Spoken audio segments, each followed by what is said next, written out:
Chapter 1084. What an incredible young man. Michiko Kawahara was standing in the center of the exhibition hall in Area C.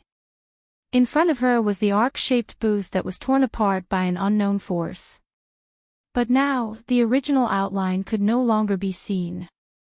People's attention was more easily attracted by the broken cracks themselves.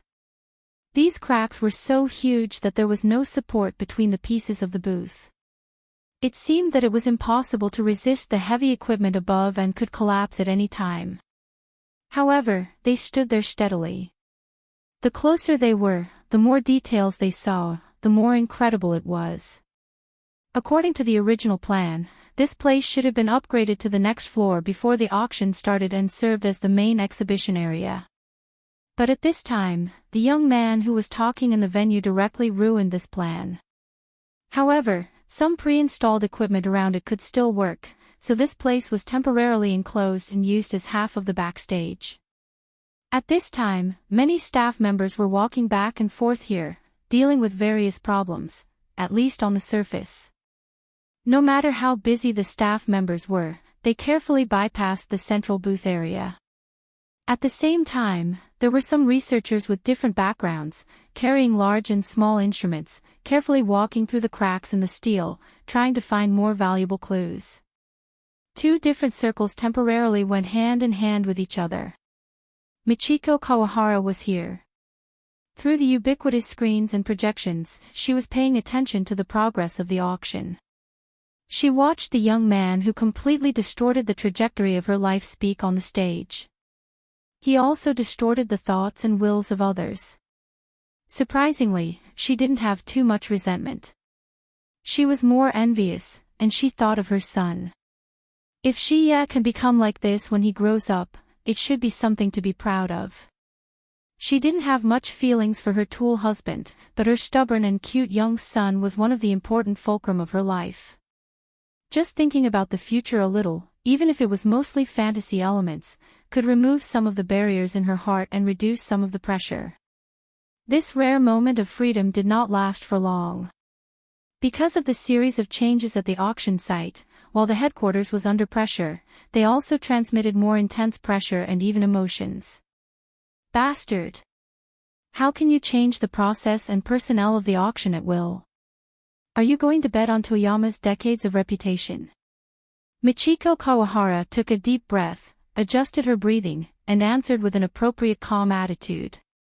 Vice President, I am following the instructions of the Board of Directors. I have obtained Mr. Luo Nan's understanding. I haven't occupied any resources outside of my authority. The voice on the other side suddenly rose a notch. Chapter 1085.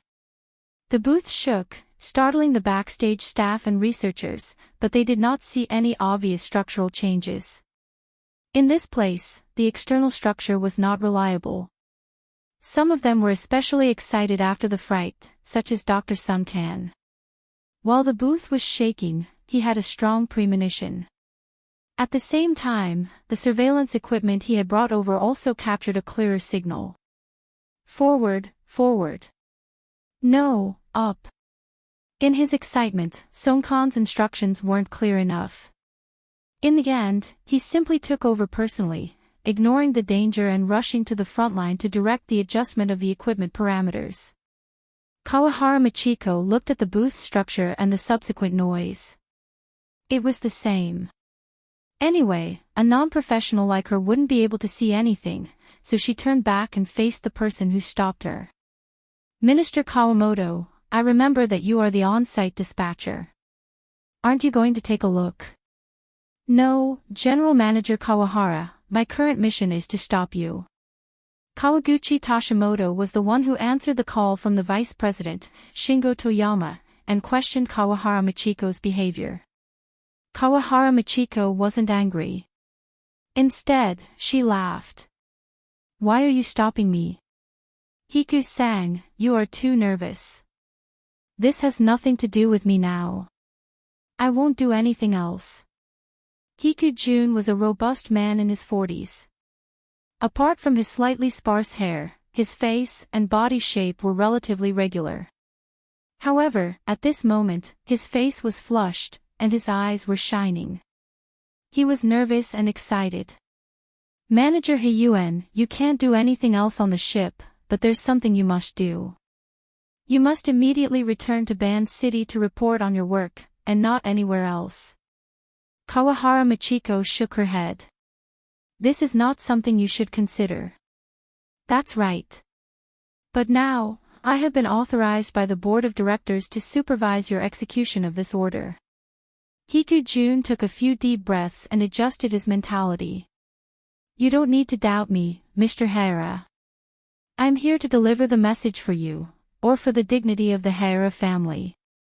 If you refuse, there will be a clearer order, and at that time, I may not call you Mr. Heir anymore.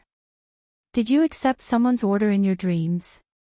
Kawahara Michiko coldly commented, Stupid guy, you don't have the right, and the board of directors doesn't have the right to imprison an executive director. Hikujun, who was judged to be stupid, became calmer and calmer. The company doesn't have it, but the parent company does. If the parent company doesn't have it, there are higher-ups. In comparison, I may be stupid, but what are you? The robust man began to approach Kawahara Michiko, but the latter's icy gaze had already lost the power to stop him. However, when Kawaguchi-jun approached, his voice softened. Junzi, I don't want to care about what fate awaits you, I also need to work hard for my own fate. However, on account of the fact that I was once your candidate for marriage, I don't want to forcibly deprive you of your authority. You can try to understand it, even if the more you understand, the more despair you will feel. Your situation is much worse than you imagined. Kawahara Michiko was slightly absent-minded, but she quickly stared at Kawaguchi-jun. This man was inferior to her in the workplace, but his outstanding family and school background were enough to support a considerable number of contacts and intelligence channels.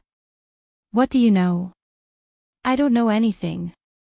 But I clearly know that ever since you were chosen to accept this assignment, the value of your routine has only been a bow of apology. And then there's a tool called Kawahara Michiko. It's just that you became a special choice at a special time. Regardless of success or failure, it has become your symbol. Kawaguchi-jun's tone was extremely gentle, just like when he was trying to understand back then. But his eyes were as dirty and greedy as they were back then, and there was even a certain hidden pleasure in them. Junzi, you know that many people will be interested in this symbol. They are actually interested in Luo Nan, or perhaps they fear him, or revere him. But they have no way to confront him head-on, so they found you. In a certain sense, you possess a certain collectible value because of your so-called hookup with him. Kawahara Michiko faced these extremely offensive and insulting words with indifference. These things sounded absurd and dirty, but in some circles, they didn't count for much.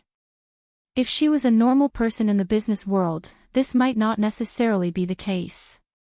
But she was a rather famous family representative who still revolved in the traditional and decadent circles of power. The backlash would come even more cruelly. She was a member of that traditional and decadent circle. She used to look at others with cold eyes, but now it was finally her turn. It wasn't strange at all. Kawahara Michiko even curled her lips and sneered a bit. Yes, that's the expression. That's the way you are. The corner of Kawaguchi-jun's eyes twitched, and a flush of red suffused his face. He advanced half a step forward, practically sticking close to Kawahara Michiko's body. He lowered his voice to the point that it was nearly inaudible amidst the trembling noise of the steel structure of the original exhibition stage. I know that you'll definitely understand. You see, we're all thinking the same thing. The scene in the auction, Luo Nan's words. Actually, if we followed the original plan to auction off those cumbersome equipment, it would be exactly the same as your current situation. That young gentleman destroyed this auction, but he increased his value. He's like a powerful source of radiation. He shoots rays at your body, causing you to emit a dangerous yet enchanting light. There are plenty of people in this world who don't dare or can't touch him in person. But they hope to go through you, to personally feel the power of that power, to the point of destroying, to the point of trampling. So you're having an orgasm. Kawahara Michiko didn't dodge.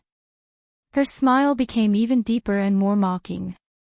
The instant the words left her mouth, she suddenly lifted her skirt and lifted her knee, ramming it toward the lower abdomen of the man in front of her. However, Kawaguchi-jun understood her far too well. Even though his heart was in chaos, he was still prepared. He used his hand to block in a dangerous situation. He broke out in a cold sweat, but he still grinned and laughed hoarsely. It's coming. Michiko, I've always been watching you. In the future, I'll also. Ha! Kawaguchi-jun suddenly froze. He was facing the direction of the original exhibition stage. Even though 90% of his attention was placed on Kawahara Michiko, he could still receive some information from the corner of his eye, especially the especially obvious ones. It seemed that the original exhibition stage, before Kawaguchi-jun could figure out what was going on, a shadow strolled over. The shadow reflected the lights of the exhibition stage, only revealing a gloomy silhouette that was reflected in his eyes. You guys racked your brains to torment this kind of restricted plot. Have you ever considered that there are minors present? The young man faithfully restored his slightly hoarse voice. It was quite recognizable. Let's not talk about whether I like it or not. The problem is that your level of concentration is clearly lacking. Shouldn't I be the center of attention? At this time, Kawahara Michiko struggled free from Kawaguchi-jun's grip with all her might, pulling away from him. She was still gasping for breath, but she was startled by Luo Nan's sudden appearance. Why was Luo Nan, who was speaking confidently and with assurance on the upper floor of the auction house, here? Her reaction speed surpassed Kawaguchi-jun's by quite a bit. She swept a glance behind Luo Nan and saw that the original exhibition stage was still in ruins. She quickly turned to face the other side of the exhibition stage, then she felt a bit dizzy.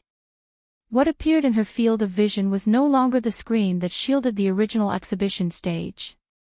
Instead, it was the messy arrangement of banquet tables. There were also over 100 people dressed in formal attire. They were bright and beautiful, but right now they were stupefied. It was as if they were in a dream. The auction house. No, Kawahara Michiko turned her head once more, but she saw the original exhibition stage, which was still buzzing and trembling. It was in pieces. Thawed. Kawaguchi-jun finally reacted at this time, but he was in a much worse state than Kawahara Michiko. His rising momentum vanished like smoke into thin air. He turned around a few times in a daze, and his legs became knotted as he tripped and fell to the ground. It was only at this time that his heart, which was filled with bewilderment, was shaken out of his throat. Where is this? No one answered him. Perhaps no one could answer him. Kawahara Michiko turned her gaze again and looked at the audience below the stage, at the frightened and stiff bidders. Almost no one was looking at them. In fact, they didn't even pay attention to them from the beginning to the end, even though there was an extremely explosive and delightful plot here. The reason for this was because there was an even more conspicuous, enormous, and inconceivable object and change appearing before everyone's eyes. Kawahara Michiko was a person who had been neglected in the cracks. She gradually found reason amidst her dizziness, and she let it display extraordinary effects. She jumped out of her experience and logic. She found a barely acceptable explanation for the situation before her eyes. It was the only explanation she had. The original stage on the lower floor overlapped with the auction stage on the upper floor. The original plan that Luo Nan had destroyed and caused the staff to tear up with tears in their eyes had taken a big turn. Now, it was presented in such a form before the eyes of all the participants present. Had the upper floor collapsed, or had the lower floor been lifted up? There was no answer. Kawahara Michiko didn't feel anything else from start to finish, aside from the sound of the vibrating metal structure beside her ears. And the reality before her eyes was this: the two floors that were specially used for display had a total height of nearly 10 meters. They overlapped together in such a gentle manner. There wasn't even any substantial conflict between them. The auction stage in front of Luo Nan had disappeared without a trace. That was why he strolled to the front of the stage. This was the place where the original exhibition stage barely had a foothold. Of course, this was a more suitable location for focus. Here, he smiled as he welcomed the gazes of everyone present and the entire world. He also felt the sudden explosion of the depths of their perception and emotions. Even if no one spoke, Luo Nan knew. And it wasn't just the people present. It wasn't just the pitiful first-line personnel on the jadeite light. It included all the living beings in a wider range who were paying attention to this place in various forms. That's right. Luo Nan's soul cloak had been damaged by sin poison. It was riddled with holes, and it had seriously degenerated. It temporarily didn't possess the ability to monitor the entire world, but he still had other methods of detection. For example, a closed system. The so-called closed system was originally a solution formed by Luo Nan to deal with the lack of range and sensitivity of his mental senses. It used its own laws to distort the me and not me as a standard to capture and analyze the target. During this process, Luo Nan used the method of order construction from the near to the far, from the inside to the outside, to form a telescope-like clairvoyance mode. It captured details that were originally unknown to him outside the range of his mental senses. After the soul cloak took form, this system wasn't very useful. It only existed as a large production line for soul strength. However, the Luo Nan Qi, which pointed directly at the laws of the human heart, was actually born from this system. Now, the detection function of the closed system was online once more. And after a period of tempering, coupled with the infiltration and changes of the mica structure, it was much more sensitive than it was in the beginning. The root of the problem was that a tiger would not fall even if it died. A tree would still have its roots cut off. Traces of the layout of the past were left behind in the world. Luo Nan's soul cloak and the mica structure recombined and reconstructed, rapidly expanding. The living beings that were once covered by the soul cloak, shrouded by the living starry sky, and bound by the altar spiderweb would more or less respond. They had already been sent into the Luo Nan Qi. They would continue to profit from it, becoming food for the growth of the frame of Luo Nan's body and soul. At the very least, they would become the Cepheid variables that radiated periodic pulsations on the star atlas. They would provide a clear reference. There were also rich and powerful people from all walks of life who had joined the auction through remote signals. It wasn't necessarily that there weren't any of them. It should be said that there were certainly such existences. This was the result of Luo Nan's soul cloak, the altar spiderweb, and even the daytime nightmare covering the 500 million square kilometers of the Earth's surface region. However, the vast majority of these people did not know Luo Nan before this. Or perhaps they knew him but they had no interest in him. They did not directly touch the switch, and they were unable to form a corresponding relationship. The core function of the Luo Nan Qi had always been dormant. Right now, they were just making up for this lesson. The corresponding relationship had indeed been established. It didn't matter what sort of goal these people had in observing, considering, or scheming. For example, the arrangements made against Kawahara Michiko were filled with filthy and inferior thoughts. They took pleasure in doing so. But their original thoughts really did revolve around the central axis of Luo Nan. They spun and formed slender threads of sugar. They became ingredients that might not be tasty, but they were indeed usable. The reason why Hikujun was so impatient to reveal his true feelings was because of the interference and influence of the Luo Nan Qi. But this wasn't enough. If they had this kind of energy, why did they need to blindly stir things up? Luo Nan believed that the chaotic emotions of these people needed a clearer direction. They needed a more intuitive stimulus. This kind of thing didn't count. And so, Luo Nan clapped his hands. Everyone, focus your attention. The reason I've changed the layout of the booth is to enhance the display effect. I don't have enough experience in controlling the scene. If this little magic trick has troubled everyone, then we need to clear our minds and return to the most valuable level. Chapter 1086. A little magic trick. Do the youngsters nowadays all have this kind of temperament? Death Shaman had lived for a long time and was used to flaunting his seniority. He was too lazy to beat around the bush, so he spoke more and more bluntly. No one in the room responded immediately. Almost 5 seconds passed before Constance, who had been silent all this while, spoke. The spatial distortion layers are almost perfect. Just almost. Star Shaman subconsciously retorted. His eyebrows were furrowed, and his pale face was nearly transparent. A layer of faint, illusory light circulated within it. It looked like he was staring at the projection on the screen, but he was actually releasing his mental senses to observe the situation. The upper layer has been swallowed up, allowing the lower layer to be lifted up. No, it's directly squeezed together. Then there's the open spatial fault.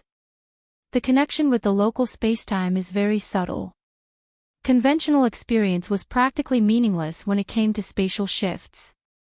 Star Shaman's ability to say these things proved that his insight and knowledge were top-notch. Plus, he really did find some flaws. Fortunately, the light was bright. Otherwise, the curtain wall behind us would have been warped long ago. Indeed, it was as Star Shaman said. There was a clear distortion in the material and shadow structure behind the overlapping booth. This was the result of the spatial fault of the newly opened and temporarily swallowed upper layer of the booth. It was the result of mutual interference with the squeezed and distorted local spacetime. And the flaw he was referring to was actually nitpicking. The visual effect was even more astonishing. No matter what, a design was just a design. The execution was the most important thing. A partial distortion of local spacetime, combined with the concealment of the spatial fault. It's almost a dazzling display. Who else could do such a thing now? Ouyang Qin, Apollon, and Connie. The people Abner pointed out were all famous spatial masters of the inner world. They all possessed the ability to construct spatial distortions and shifts. Among them was Constance, who was next to him. I need time. Constance was very calm. Also, if it's just a temporary confusion without considering the consequences, Robbie can do it as well. He can even do it better. That clown. Abner furrowed his brows just thinking about it. However, thinking of so many possibilities, he more or less weakened the shock brought by Luo Nan's magic. In addition, he also remembered that the information stated that Luo Nan had gone to the booth to use his methods as soon as he arrived on the jadeite light. There had been 5 to 6 hours in between. Luo Nan should have made preparations in advance. Abner tried to calm himself down, but he noticed that the Star Shaman was staring at him. This display of extraordinary power and the corresponding force of pushing the wall is a little difficult to explain. It's okay. It's just an understatement. Abner described it in a very Eastern way with a smile. The Star Shaman sneered. Combining Abner's and Necromancer's evaluations together, it might be closer to reality. But when it came to Luo Nan himself, he was in the middle of the situation. He really wasn't too clear on what kind of mentality he was in. He just stood in front of the stage, letting himself become the focal point of everyone's gazes. He also evaluated the present situation and the effects he needed to achieve in the future. Luo Nan's earlier greeting wasn't completely effective. There was still some chaos in the auction house.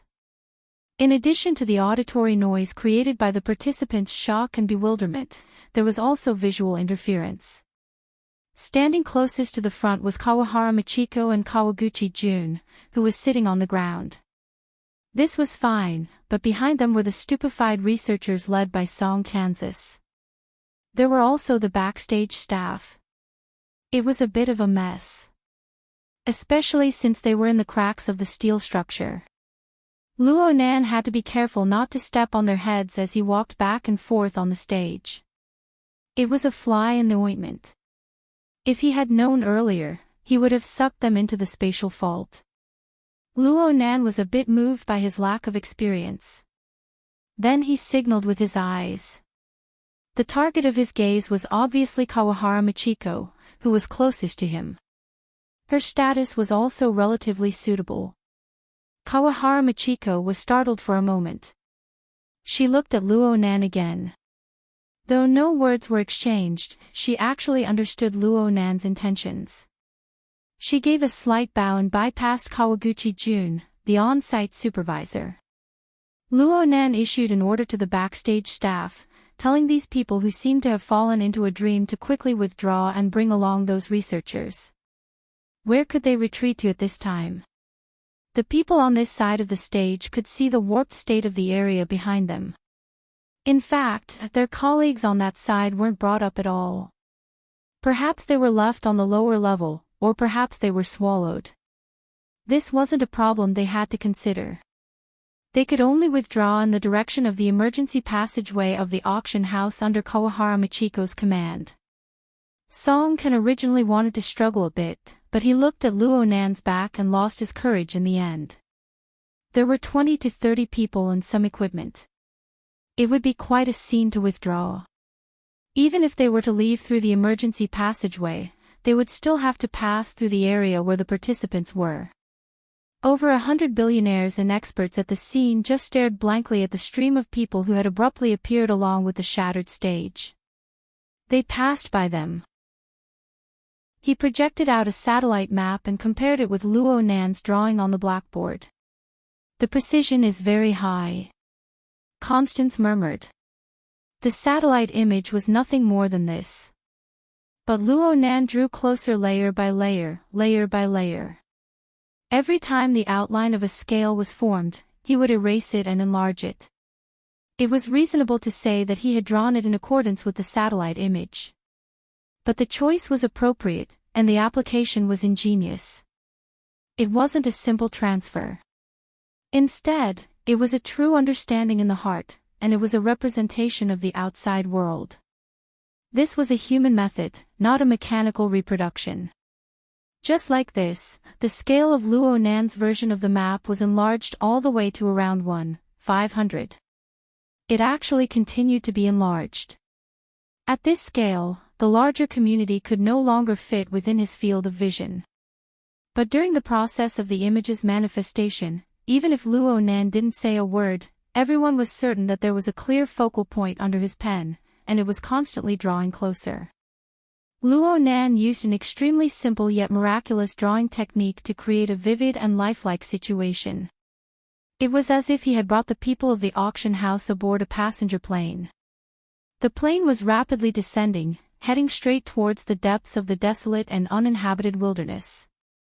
Rationally, the extraordinaries were convinced that this wasn't a simple problem of drawing technique. It also involved Luo Nan's guidance on the mental plane. The people at the scene weren't the only ones affected. They were affected as well. They all sensed a certain directivity. This was a hypnotic guidance structure. It was very likely that one would fall for it just by looking at it. This was a function that ordinary projections didn't possess, no matter what. Looking at it this way, Luo Nan's insistence on drawing could be explained. Finally, Luo Nan's drawing of the image was fixed at a certain scale. Right now it was practically 1:1. From the perspective of the audience, they were just a bit further away. They were looking at a shore from a distant position. It was like the edge of some lake. That's right. Luo Nan's drawing of the image gave more and more details to support it. The ripples of the water were calm and slightly hazy, the towering mountains in the distance, the dark clouds in the sky, and the wild animals that came here to forage for food and water. There were even some species that possessed clear mutant characteristics. All of them decorated the surroundings. Luo Nan's sketching technique was displayed to the fullest in this moment. Though it was a simple drawing, it was extremely charming. The viewer just needed to have a bit of imagination to have the feeling of being immersed in the scene. Some people thought that they should be at the center of the lake according to this point of view. This was a bit like virtual reality. Chapter 1087. The flashing lights shone on Luo Nan's face, reflecting a strange luster. Those who knew the inside story understood that this was the trace of a water vapor fake. Those who didn't know would never think in this direction. Actually, the vast majority of people in the auction house were currently focusing their gazes on the curtain wall behind Luo Nan as they were taking pictures. They had already entered a state of mind. They all wanted to know the ultimate secret and value contained within the ever-changing picture. It wasn't just them. The extraordinaries were the same. They all unconsciously raised their attention. According to Luo Nan's usual logic, he would certainly have to give some explanations here. As long as they could receive more information, they would accept it even if he said that they were just listening to a lecture. They even began to warm up. Death which asked a question, the plateau region in the south-central part of the old continent. It seems to coincide with a view from 2 days ago. It's the wheel hypothesis, right? Abner was extremely sensitive to similar information. Death which asked, is there any referential significance? I swept a few glances. The researcher seems to be from Xia City's academic circle. Wu Zunliang and Ding Jiying are both world-class experts in the field of mutated ecology. They didn't directly analyze the structure of space and time. Instead, they provided circumstantial evidence from the field of ecology. They are quite insightful, and the academic world's evaluation of them is quite high. Romanus would never disappoint when it came to the details of information. However, Luo Nan disappointed them a few seconds later. It's pointless for you to want to know the specific location of the laboratory. Actually, you've already seen the reason. Take this booth for example. It involves a few techniques related to the structure of space and time. I don't need to explain the specifics. Most of you won't understand anyway. The group of extraordinaries looked at each other in dismay. They only heard Luo Nan continue speaking. All you need to know is that the research direction of this laboratory is space-time. If you must find a specific reference, the deep blue world is more suitable. Luo Nan's pupils flickered with an extraordinary splendor. They were reflected in the eyes of practically everyone present. You should all know about the deep blue world, right? Many people's eyes flashed. Regardless of whether they had a basic understanding of the word laboratory, they all knew the words deep blue world. There was no need to mention the meaning and value it represented. Luo Nan turned his hand and pointed behind him.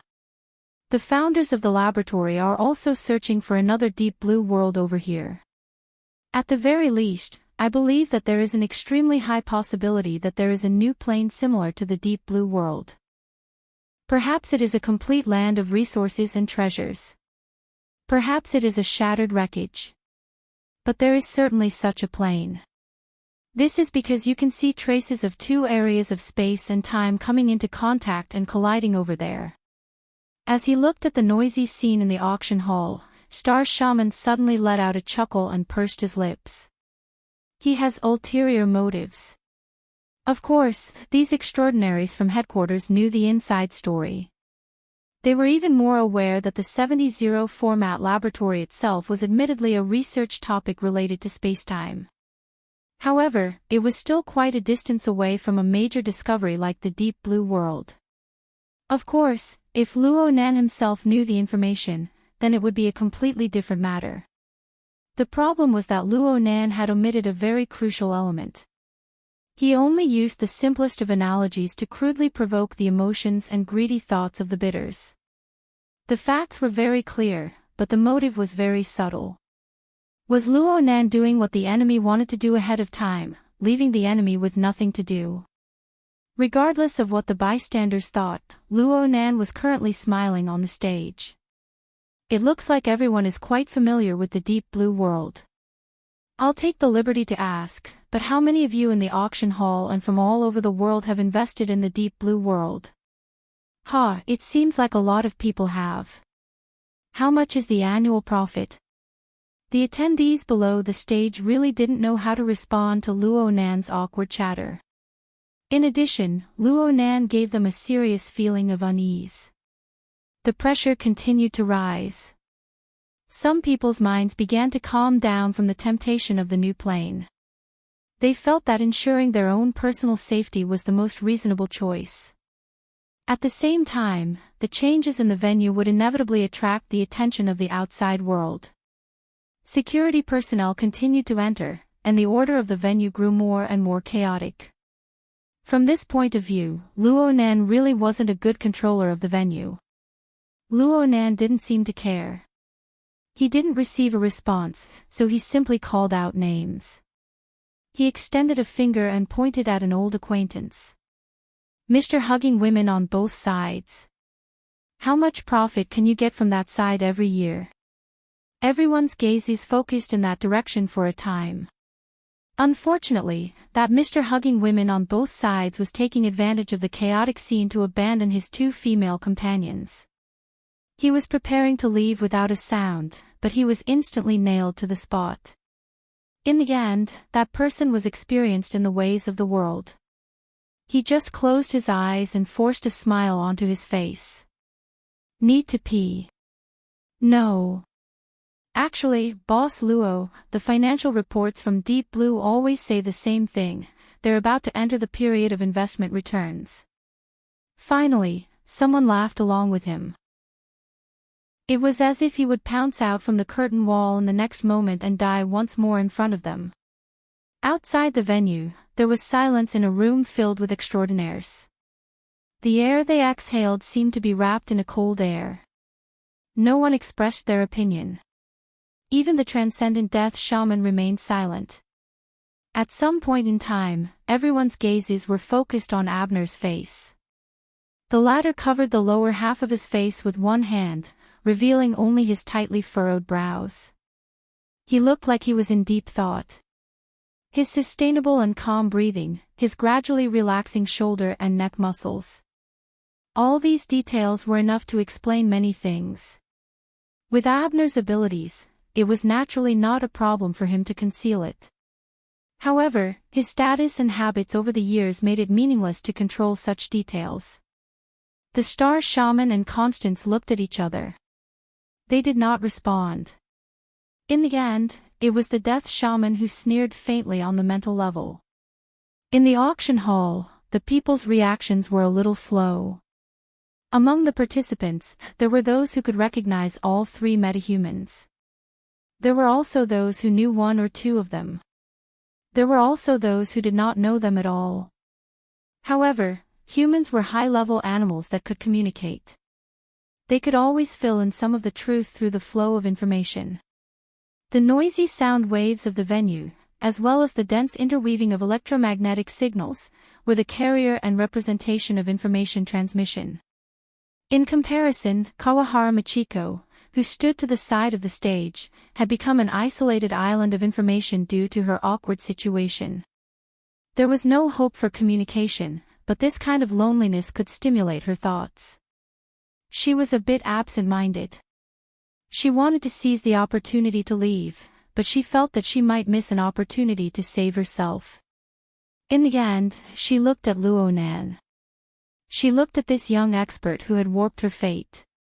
She suddenly had a feeling, although Luo Nan was facing the venue right now, there was no one in his eyes. Even if he were to engage in interaction, he was only following a script that had already been designed. He was walking step by step. This was not arrogance, nor was it rigidity. It was just that the situation had developed to this point.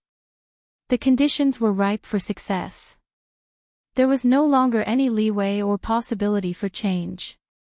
Luo Nan made a large movement at this time. He was still facing the venue.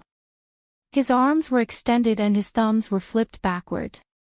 He tapped twice on the two deranged portraits on the two sides of the curtain wall. He appeared frivolous and casual, but it matched his age.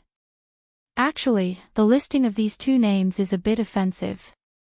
It's unrelated to the main topic. But a friend keeps urging me to not always present Buddha with borrowed flowers. This time, the powder on the surface really did rustle and fall.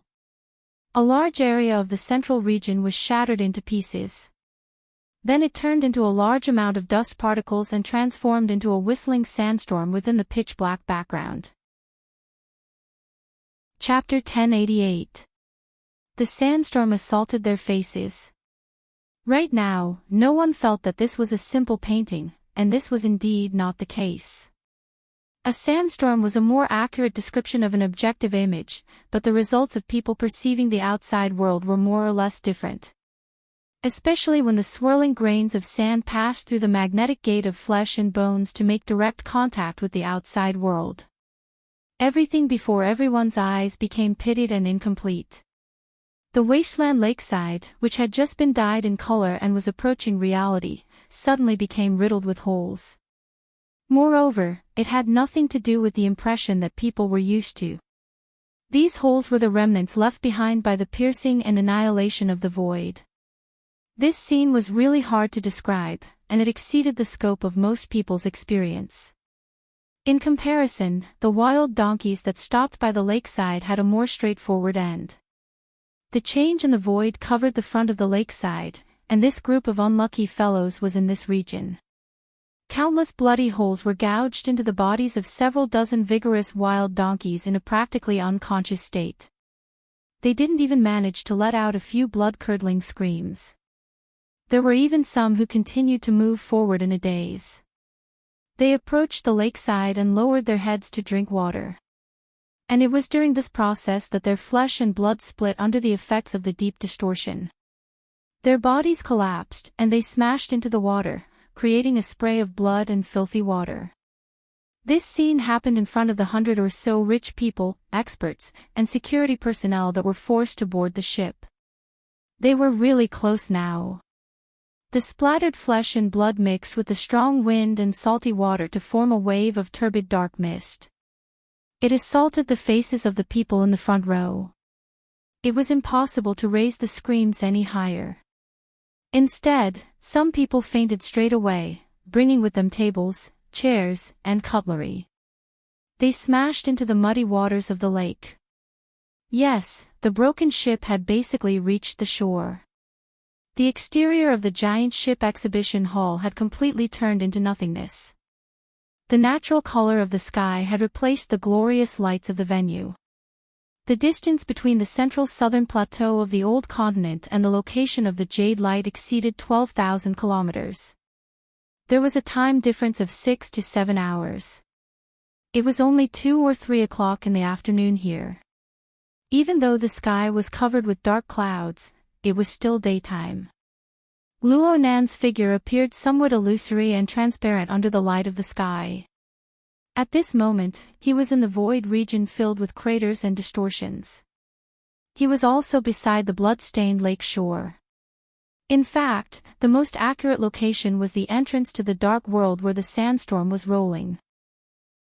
He was in front of the demonic door that was made of flesh and bones and constructed of magnetism, electricity, and fire. The door was still expanding, and light gradually entered. Or perhaps the original radiance seeped out from within, building a new curtain wall for Luo Nan. Moreover, it gradually deepened, possessing a clearer sense of space. It was precisely because of these lights that they formed a spatial cross-section in their field of vision, allowing people to see that the equipment on the original booth had already been moved in, and it seemed to have been properly arranged. This was indeed the most suitable area to place the equipment, and it was a more suitable scene than the auction booth.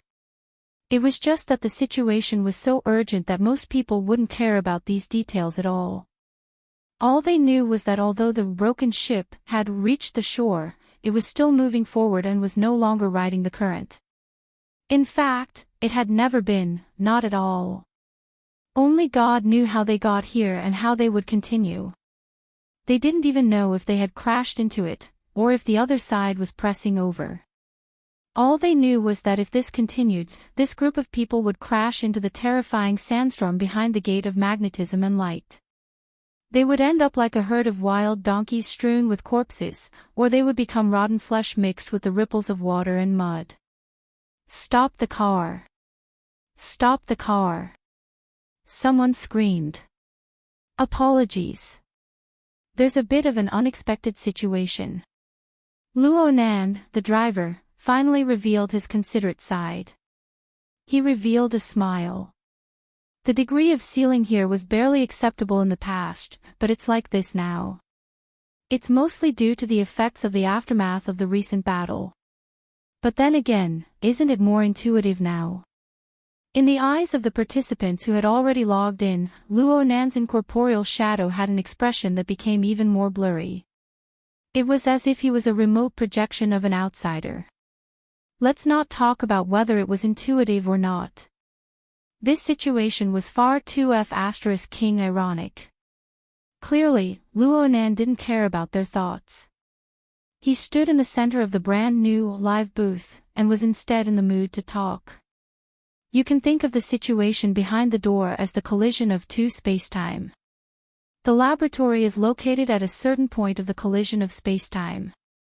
The specific direction of research is naturally what kind of spacetime structure is on the other side, as well as the problem of the spacetime structure itself. What was ejected just now was a spacetime fragment caused by a collision or some other reason. It's fine as long as everyone has an impression of it. This is a very important place. I'm just asking everyone to take a look. If I were to really send you in, it would likely cause an even greater disturbance in spacetime. I really can't bear to do it. Luo Nan's words made a few people relax. And at this time, the demonic gate behind Luo Nan had clearly expanded to its limits. It began to slowly retract, and the extent was quite large. This sort of change ignited the flames of hope from the bottom of everyone's hearts. Some of the more courageous people tried to communicate, shouting loudly, "Mr. Luo! Boss Luo! We already know our wrongs. We." Luo Nan laughed again before this sort of sound wave could form into a large scale. His gaze wasn't cast in this direction. He didn't point at anyone. Instead, there was a subtle feeling of dislocation. He seemed to say something, but his voice was weak. Not a single person present was able to hear him clearly. Some people became furious, not at Luo Nan, but at their utterly chaotic companions. "Boss Luo is going to speak. All of you shut your mouths." This was an extremely low attitude, but it was really useful in this sort of situation. A large portion of people really did shut their mouths, and then it spurred on the others. Everyone within the venue. Oh, right now they were at the edge of the saltwater lake on the plateau that was covered in blood. The group of people were as quiet as chickens. But when everyone cast their gazes forward, cast their gazes towards the location of Luo Nan's phantom, they first saw the demonic gate close. Then the phantom that bore all of their loathing, fear, and hope disappeared without a trace under the light of the sky. The silence continued for a few seconds. Everyone stared at Luo Nan, hoping that it was just a temporary fluctuation. But there was no change that met their expectations. There was nothing from start to finish.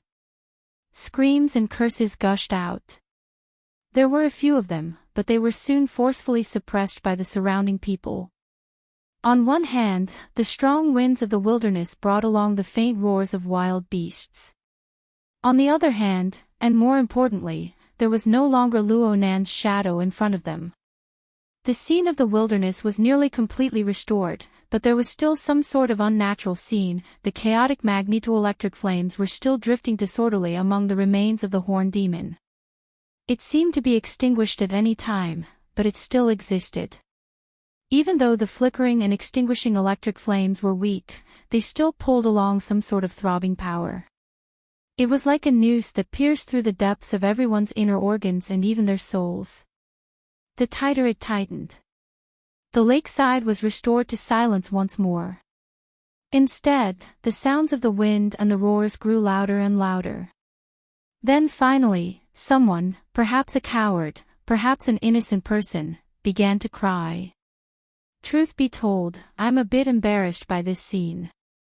Luo Nan stood on the stage, still speaking in a tiresome tone. His sound waves stirred up echoes within the spacious and empty hall. My ability is really limited. I want to bring more people over, but I can't do it. It's quite hard to go back and forth. Let's leave it at that. Just like this, Luo Nan faced the empty venue. He extended his hand and made a grasping motion. Indeed, he didn't lift anything. The curtain wall behind him still faithfully reflected the scenery of the lakeside on the plateau. But following the conclusion of, let's leave it at that, the scene gradually faded away in color. It returned to the style of a sand painting sketch with powder lines. Then, it was as if it was wiped away by an invisible rag until it returned to nothingness. Following the erasing of the final traces, the real-time projection of 12,000 kilometers away was thus interrupted. Since this was the result of Luo Nan's control of his consciousness, it was as if his mind had completely forgotten about it. At this time, or perhaps a bit earlier, the consciousnesses of all the extraordinaries on the jadeite light pierced into the venue at practically the same time. The consciousnesses wandered within the spacious hall, but they were unable to capture any additional traces of existence. Practically everyone wanted to communicate with Luo Nan. But in the end, they had nothing to say under such special circumstances. Abner was one of the first extraordinaries to give up on the idea of communicating ahead of time. This was also because his phone was exploding with calls. The real-time signal of the auction venue transmitted scenes that defied common sense to the eyes of every relevant person in the world through many secret channels. The situation had already exploded. Abner maintained his silence. Romanus was in charge of answering the calls. This lasted for less than half a minute before the true high-level archons of the real world blew up. Abner's status was no lower than anyone else's, but this didn't mean that he could refuse to communicate while he was at the scene. It wasn't just Abner. Even Constance, Star Shaman, Black Lion, Wang Yong, and the others, who were nearby, wouldn't be able to escape. But even if Abner picked up the phone, what meaning would there be? What could he explain? What could he promise? What could he express? All he could do was act as a cushion in this rarely seen clamor of emotions from the high level of the entire world. Abner had sunk in, giving Romanus a bit of an opening. But this wasn't a chance for him to catch his breath. There were many more things he needed to do right now. He grabbed Star Shaman, who had just dealt with a round of calls. You contact Qiu Wanshan, I'll contact Ndongxing. No, Connie, it's better if you do it. There's also Yen City, I'll contact the Star Alliance Committee and request for the mobilization of the Air Force's rescue spacecraft. Because the living conditions in the highlands were too cruel, it wasn't suitable to build a super-large city. Therefore, the area around that area was an uninhabited area of dozens of square kilometers. Romanus could only expand the area further. Qiu Wanshan and Ndongxing were extraordinaires who guarded Anqing and Spring City, and their influence could radiate to the highlands. Although there were no extraordinaires in Yen City, it was closer, and there might be a nearby reinforcement team. Coupled with the rescue spacecraft from the Star Alliance Committee, this was all the rescue force that could be mobilized in a short period of time. In any case, it was impossible to let a group of billionaires with a net worth of hundreds of billions or even trillions be wiped out in the wilderness in such a way. Any rational archon on Earth wouldn't allow it. Old Qiu, you're good at ordering people around. But are you sure that person won't cause any more trouble? Star Shaman, who had completed his assigned task, spat a timely manner. He used his chin to tap the screen. Mr. Who reverses time and space, is he done yet? It was just as Star Shaman said. The auction had already lost all meaning. Luo Nan spent a minute or two on the shattered and empty original booth. The curtain wall behind him had been wiped clean, and a new drawing actually appeared. No, it couldn't be considered new. It was a small reincarnation. Luo Nan's earliest drawing of the Pacific Ocean world map appeared once more. There were two markings representing the jadeite light and the highlands lakeside on it.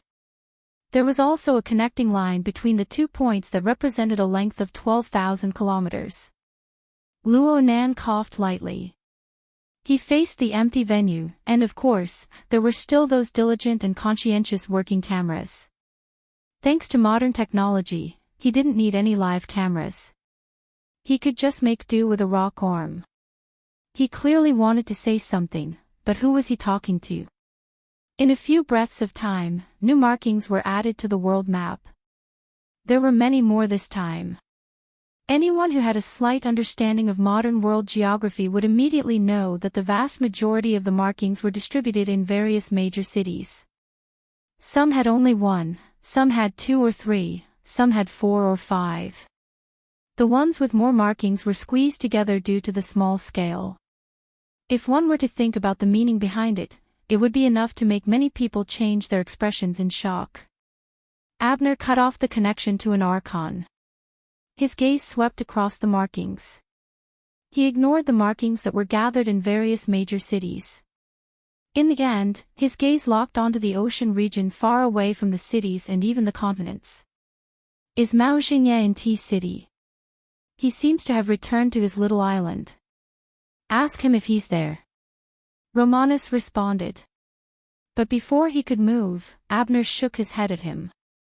At the same time, Abner connected to the communication.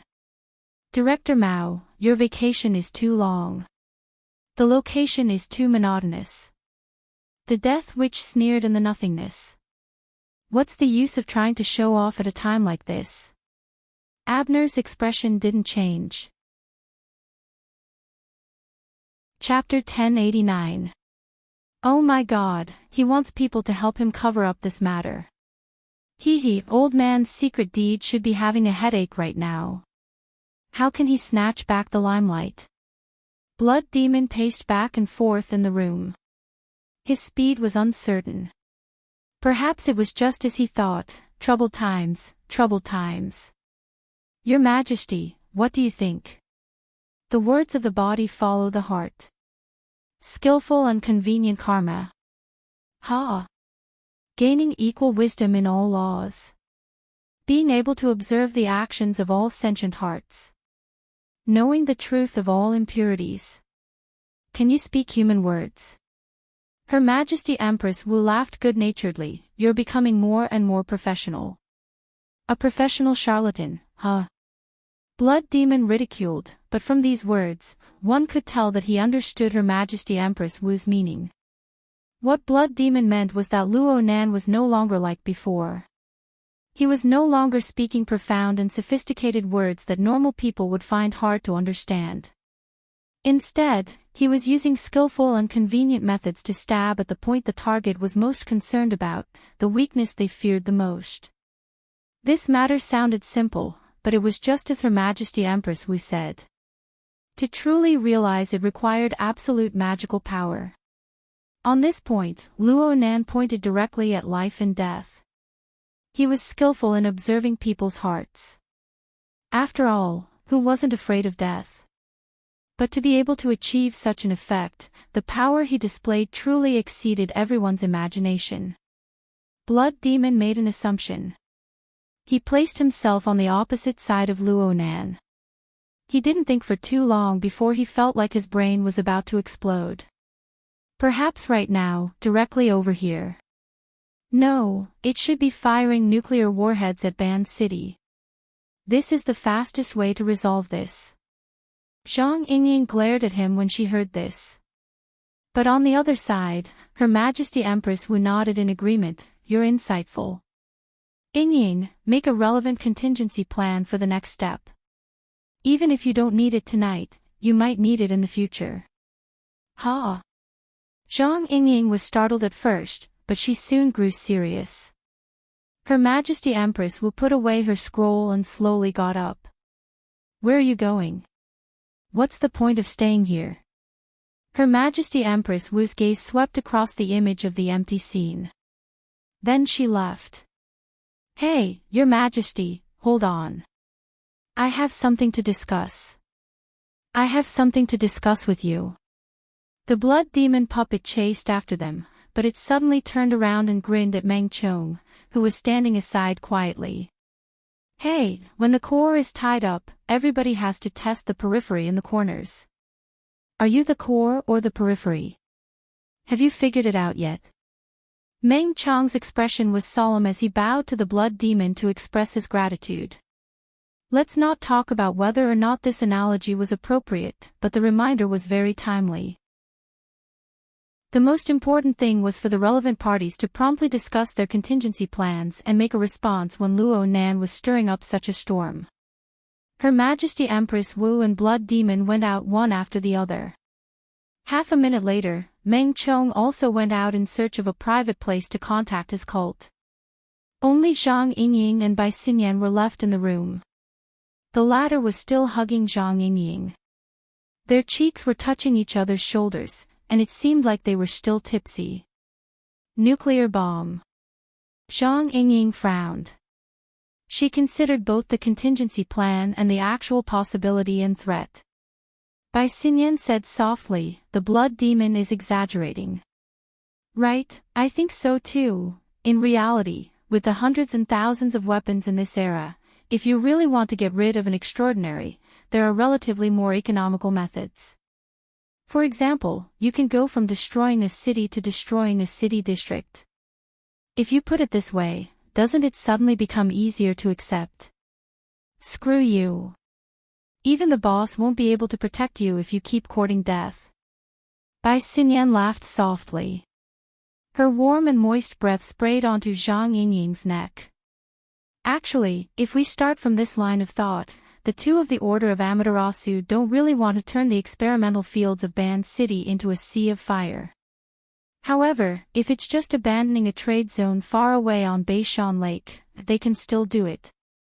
After all, this is the best opportunity in the short term. Of course, they need to have the awareness to pull chestnuts out of the fire for others. I'm curious right now. Do the true gods and the Pope have the awareness to contribute to the capitalists of the world who tremble with fear? Those capitalists don't have the qualifications. But from a different perspective, from a different person, do they have the qualifications? Zhang Yingying's body stiffened when she heard Bai Xinyan's words.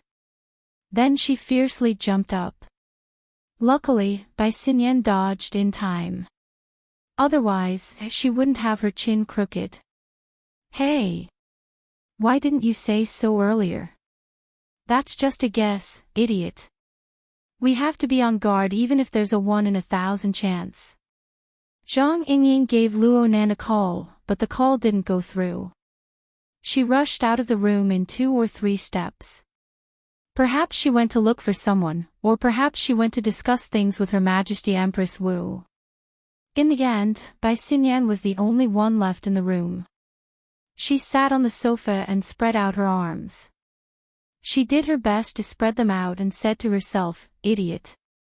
This is all metaphysics. If you believe it, it might not happen.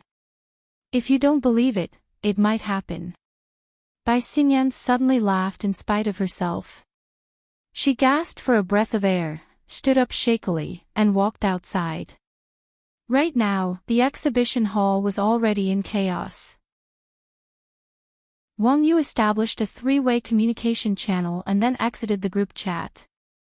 This way, Bai Xinyan didn't even have the chance to refuse. She called her mentor. Blanche, I need your help.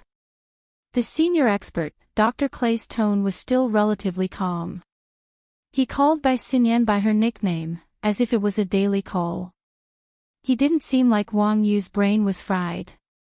But the reception of the communicator was too good. It was to the extent that the weeping and cursing of the surrounding people could be faintly heard. Bai Xinyan also spoke in a normal tone of greeting. Teacher, your luck today isn't good. It's not completely bad. At least there's still signal in the no man's land. But this bit of luck ends here. I feel that Luo Nan just vented his anger. There won't be any more, thank you for your consolation. I also have this kind of hope, but the problem we're facing right now is more direct. Dr. Clay said something to someone. It seemed that he was avoiding the chaotic flow of people. He subconsciously sighed. The saltwater lake area we're in is the endpoint of many inland rivers. It's also an important water source for the surrounding wild animals and mutants. It's also a place to forage for trace elements. This is a good place to study ecology, but it's absolutely not suitable for a large group of people to stay. I can already see a carnivorous bird circling in the air.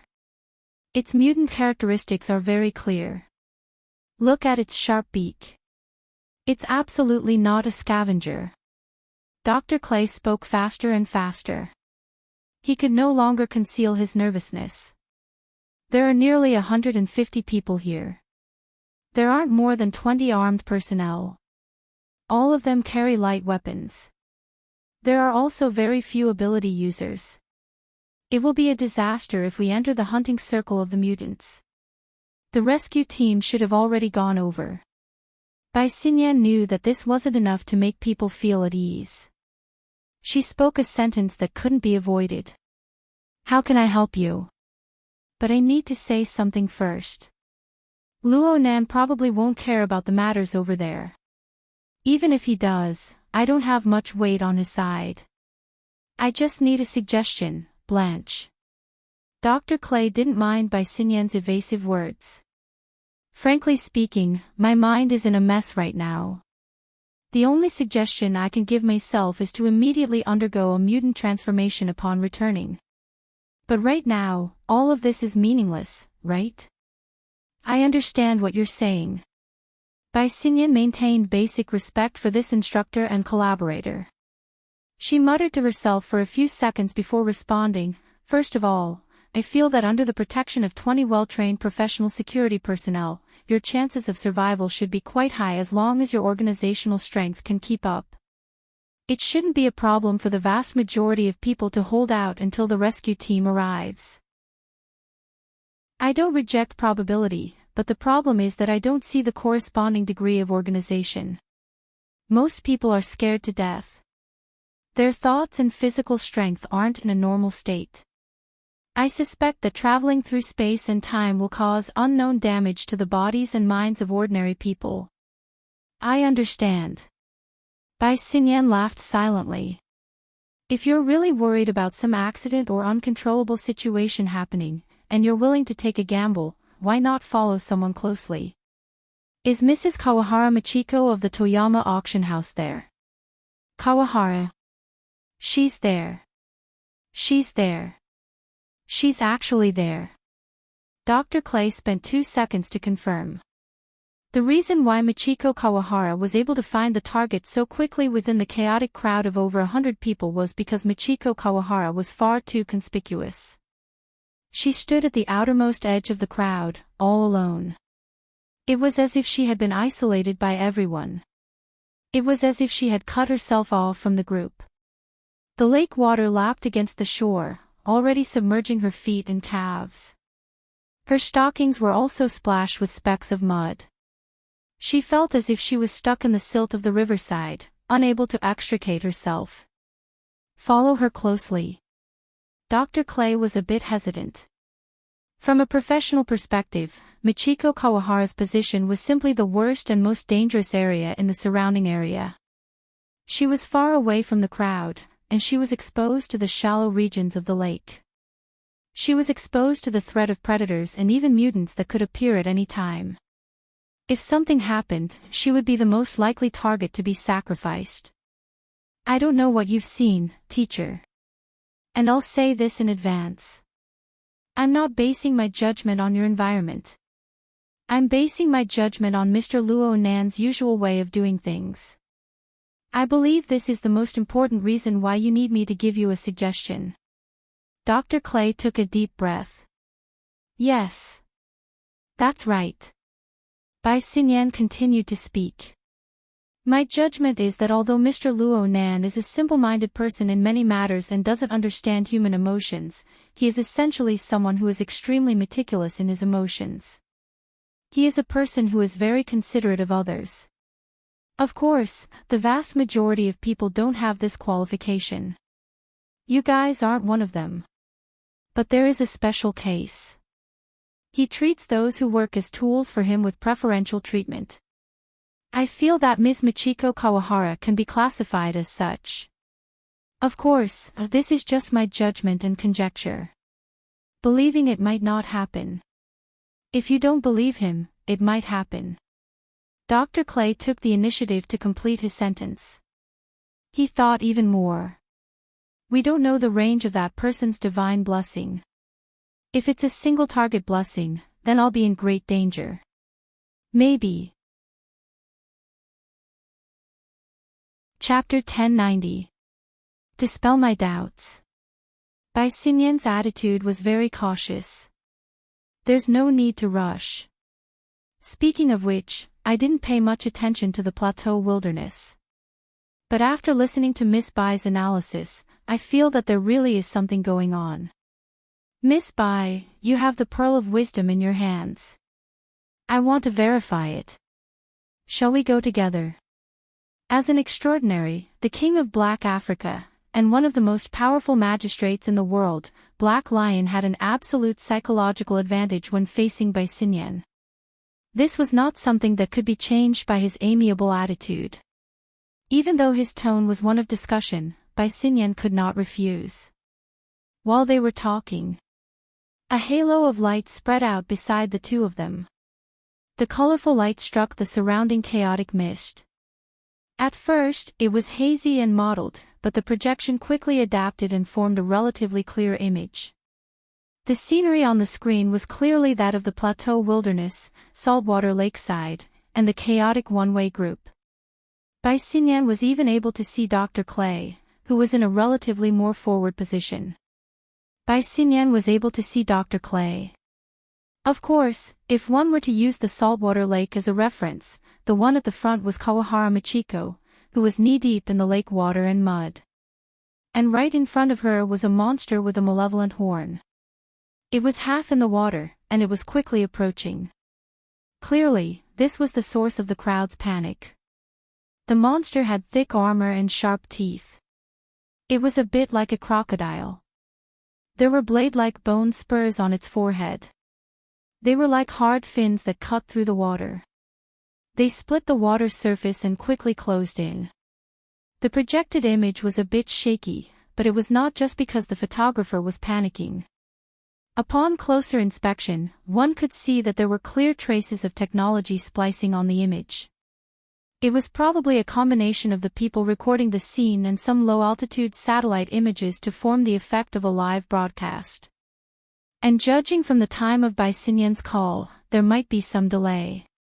Even though the conditions were shabby, the only people who could watch such a real-time live stream at this stage were the archons, who had extremely high authority like Black Lion.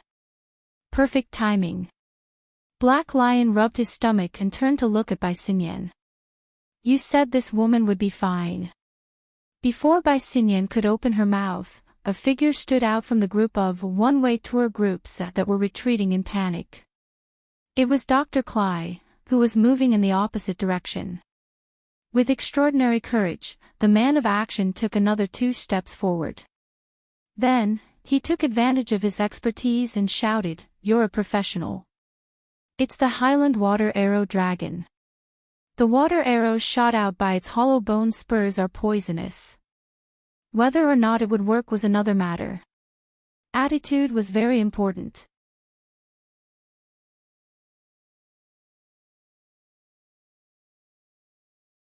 As he spoke, he turned the projection into picture-in-picture mode and connected to the auction house's signal. The auction hall was supposed to be empty, and it was indeed empty. However, at this time, the lights at the edge of the booth flickered and there was a ringtone. It was the light for the telephone auction. Someone was bidding, and it had nothing to do with the reason of saving his life. Are there so many bored fellows like me? Black Lion said, but he did not hesitate to use his authority to join the bidding. Bai Xinyan pursed her lips slightly. She looked at the projection that was split on the surface but unified in substance. She looked at the arms that were waving vigorously by the shore of the saltwater lake. She looked at the flickering lights in the auction hall. She had been in the room when Luo Nan and Blood Demon had been conversing. She knew the cause and effect of the matter. She knew that this scene was actually caused by Blood Demon's wild imagination. However, even Blood Demon himself would not have thought that Luo Nan would actually use such a method to draw cards. He would distort life. At the very least, he would distort the form of existence of life. On the surface, the Black Lion merely displayed a deep interest. However, beneath this deep interest, what were his deep psychological feelings like? Was it that he grieved for his own kind? The fox grieved for the rabbit's death. If the Black Lion was like this, what about the other extraordinaries, the most powerful group in the world? Did Luo Nan not think about the consequences? Bai Xinyan was not worried. She was just deeply curious. Black Lion was a bit free after a round of bidding at this time. He turned his head to ask her, Miss Bai, according to your understanding, should we think deeper or shallower about Brother Luo Nan's actions? What does it mean to be deep? What does it mean to be shallow? The Black Lion knew that she was asking a question he already knew the answer to, but he still said a few more words. If he thinks deeper, then he has an even deeper calculation, layer upon layer. We have yet to capture his true goal. If he thinks shallow, then he actually doesn't think too much. It's just that we have overlooked some problems. The Black Lion should be said to have thought deeper for things to reach this point. Everyone thought deeper. Of course, Bai Xinyan would not say this. She just combed the hair in front of her forehead and smiled. In short, it's just that we don't know. The Black Lion shook his head. This doesn't mean that we don't know. No, I think that because we don't know, we don't know. What do you mean? Well, it wouldn't be appropriate to continue talking about this. Relax. Secrets don't spread to 6 ears. The Black Lion spoke carelessly without sincerity, but then he suddenly paused. Yes, it really isn't appropriate right now. He looked at how they converged and operated on a special level. He was curious and drooling with desire. It also seemed that they could rely on their innate instincts to carefully nurture and flavor them, to attempt to make them more delicious. Was he thinking too much? The same situation occurred in every location of the entire world where believers still existed. The cloak remained, and it was a region that was fully integrated with the mica structure. Xia City, Ban City, the Highland Wilderness. The cloak had yet to be completely repaired, but the magnetic light had already transcended the hindrance of space and time to form an incorporeal skeleton. It was so weak that Luo Nan himself couldn't quite make sense of it. But it was indeed like. At the very least, the mica structure it affected and interfered with was indeed like a life form that possessed self-awareness. It used its unique perspective to explore this world, to search for the conditions and space for survival in an even broader domain. At this level, it was more and more in line with Luo Nan's imagination and expectations, whether it was from the perspective of conventional empirical logic or from the harsh standards of superconfiguration theory. Magnetic light mica. Chapter 1092. Was this the magnetic mica jellyfish? Luo Nan didn't have a definite answer for a time. Even though his mental observation could be said to be at the apex of Earth, it was still extremely strenuous for him to capture more details within this marvelous magnetic structure and even decisive evidence. This was determined by the breadth, precision, and level of perception. Luckily, Luo Nan still possessed a fundamental advantage when compared to others.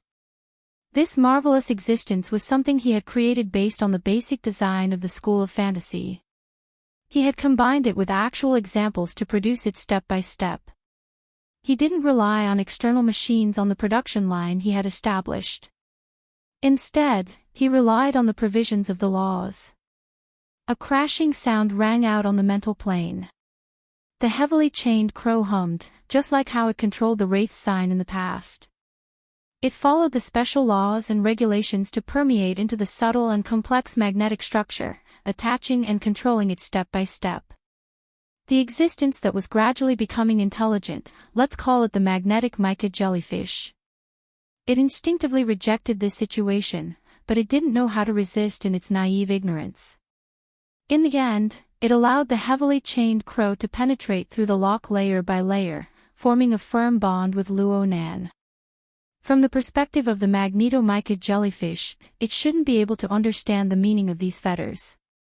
It just followed its natural reaction, following the fetters and projecting its unique probing antennae in the opposite direction to point at Luonan. In this instant, the special clairvoyance pierced through the cloud layers of the globe, pierced through the projection path of the water vapor fake, and even pierced through Luonan's original frame of body and soul on the yacht in Band City. It pointed straight to a deeper level that even Luonan himself wasn't too clear on. According to Luonan's current superficial understanding, it should belong to the fantasy layer referred to by superconfiguration theory. It formed the core of the laws of superconnection and superinterference. It pointed straight to the fundamental structural method that made Luonan. Yes, Luonan was searching for an answer from a book. In any case, the magnetic mica jellyfish carried out a warping effect on such a level. It disintegrated, reconstructed all things, and even broke through the barriers of space and time. It constructed a completely new connection that surpassed imagination. Since it possessed this kind of ability, it was necessary to possess the corresponding sensing foundation. At this moment, the magnetic mica jellyfish already manifested its transcendental talent and insight. It was because of this transcendental determinism that the magnetic mica jellyfish was destined to be born with a way of existence, growth path, and corresponding thinking and behavior pattern that was completely different from the normal life that humans understood.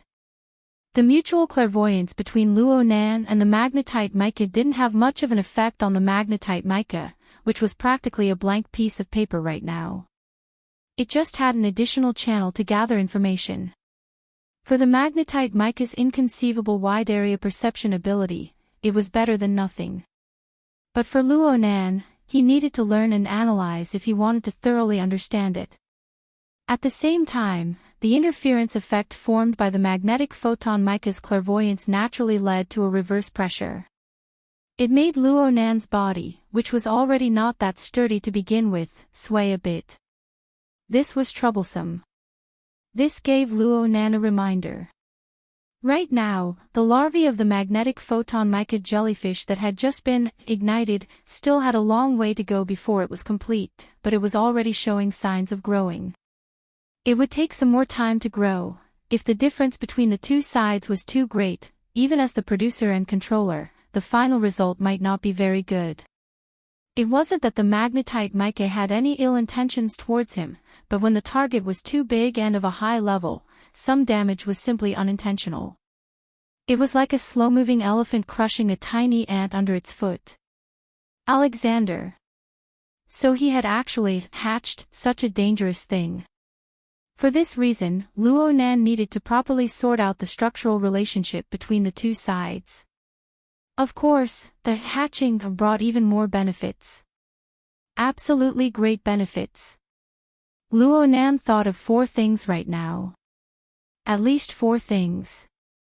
The first was obviously the inconceivable ability of the magnetite mica jellyfish itself. Whether it was the magnetite mica jellyfish's ability to achieve mass control through soul magnetization, or the stitch of any individual to form a demonic army, or the dimensional gate that pierced through the barrier of space and time to lead in the strange creatures of the outer realm, they were all unfathomably powerful methods. Even the larvae found it hard to truly realize the might of a complete body. The value of the research process alone was immeasurable. The second thing was that fortune and misfortune came hand in hand. Controlling the magnetite mica jellyfish and maintaining a close connection formed a new pressure on Luonan. But conversely, Luonan could use this pressure to further see through the flaws in the current structure of body and soul. Luonan had the experience and overall design to construct a perfect body, but he lacked the basic knowledge of traps. However, he was able to see more thoroughly, probe deeper, and find a more reasonable solution. So what if there were some risks? The third thing was a bit more interesting, but it was already reflected in Luonan's mental domain, which was currently shrouded in haze. The dark chains and the wraith sign faithfully reflected the laws of the Sunwell Absolute Prison within the chaos formed from the conflict between the Sunwell Absolute Prison and the sinful poison contamination. They guarded within. Meanwhile, within the fog palace, that was independent of it and formed from the power of the master of Janha's works, the image of the magnetic mica became clearer and clearer. And it actually possessed some sort of effect. The creatures of the outer realm that Luonan saw in the relay station became clearer, especially the shadow cockroach. It was so alive that it seemed as if it could break through the void at any time and leap out. The most important thing was that as the existence of the individual became more prominent, Luonan's original fuzzy understanding of the spatial structure of the relay station gained many more reference dimensions. The results of his past thinking became clearer and clearer. Without a doubt, creating a false plane was a typical Luonan style of thinking that complicates a simple problem. The probability of its realization grew greater and greater as time passed. If he were to borrow the help of the Innerverse simulator, well, it was affected by the pressure of overload. It was still in a state of self-repair. Luckily, Luonan used other methods to buy himself some time. A plane was no longer a necessary bargaining chip for the possible threat that would occur in the high-level meeting soon. But Luonan would not lower his requirements for it. This was because this was one of the best tools to deal with the deep blue world only way. There was also the fourth benefit. Luonan had already begun to experience a portion of it. It was the wide area, high-level perception of the magnetite mica. Frankly speaking, Luonan had yet to figure out what was going on with the magnetite mica's perception. It seemed to be related to electromagnetism, but it was merely something on the surface. After all, his knowledge reserves were insufficient. The level of his perception was too low, and the range was too narrow. Even if the magnetite mica were to completely open up to him, there would still be large areas of the unknown. This was limited by the form of existence that humans possessed. According to Earth's current research, the forms of existence that humans could perceive and observe only accounted for about 4% of all forms of existence in the universe. With the further development of science and technology and the further deepening of the observation of the universe, this proportion would likely continue to decrease and not increase. The mental sensing mode of ability users broke through this upper limit to a large extent. But they were limited by the limitations of their own sensory organs and their long-term experience in sensing. It was hard to fully explain the increased portion. Otherwise, where did the mysterious ability of being a psychic come from? Right now, the magnetite mica provided Luonan with a brand new medium for his mental senses. This kind of breadth and depth was a level that was practically impossible to reach in the long natural evolutionary process of human life. Luonan's own abilities were largely rooted in his sensing ability. He could rely on this new medium, this new platform, to realize new breakthroughs. In comparison, the soul cloak, which used the structure of water molecules as a medium, was limited in the end. It lacked universality. It was fine in an environment rich in life like Earth, but once it rose to the interstellar realm, it would inevitably become stretched thin. Why did he think of the interstellar realm? Luonan raised his head. There was only the endless curtain of night covered by thick clouds above his head. Of course, on the rotating Earth, the coexistence of day and night was inevitable. The luxurious cruise ship was traveling along the 180-degree meridian from east to west.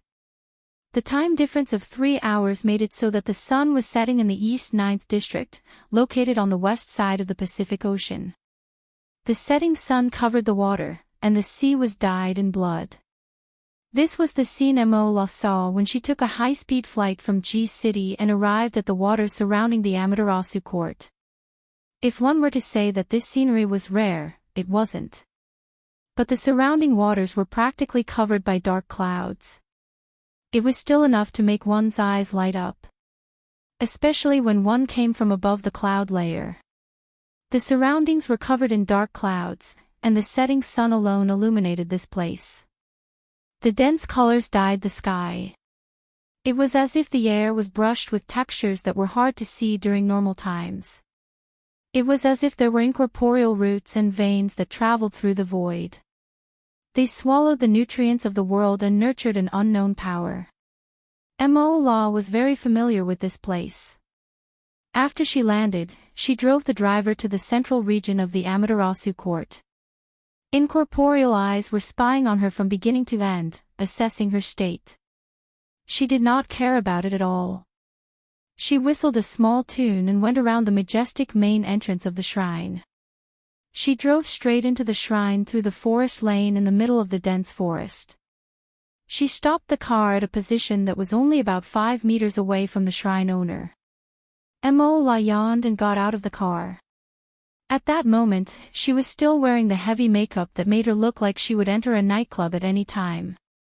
She looked completely out of place in this holy land of the Amaterasu order. Needless to say, she did not look like the Pope of the Amaterasu order. However, no one said that she was the Pope. At that moment, the bald man who was the most qualified to speak was sitting cross-legged under a tree that was so thick that it would take several people to encircle it. He was reading a book under the dim light from the canopy of the tree. He did not raise his head at all. Well, to be exact, he was flipping through a rather old notebook. Is this the legendary notebook that has the traces of the god and demon sealed in it? Let me have a look. Mola reached out her hand. The Pope moved away and avoided her hand. He did not even raise his head. You need to rest and build up your strength. Don't get distracted. Hey, didn't you invite me over to decipher this thing?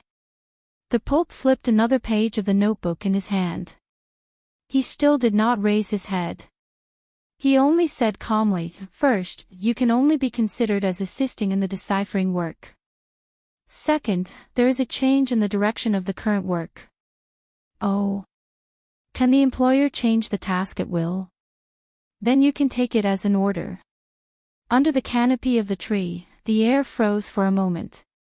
Under Mola's exaggerated fake eyelashes, her gaze was cold. However, she quickly returned to her carefree state. Then, what is the order? Wait. The Pope was a man of few words. Mola did not find this arrangement strange at all. She snorted and walked straight to the Pope's side.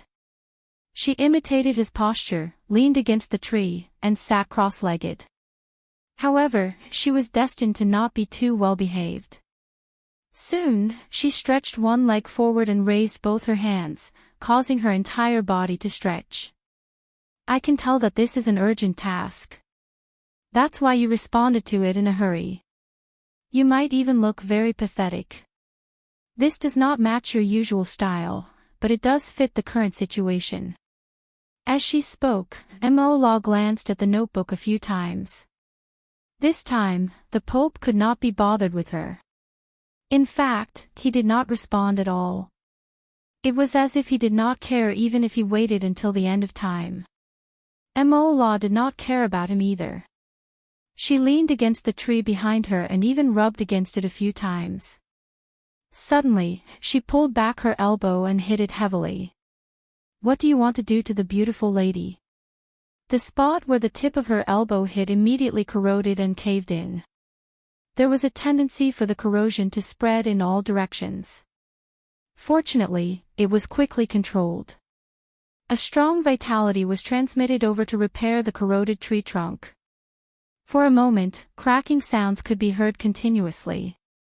Before the repair was complete, the bark of the tree that was hit by the elbow was torn.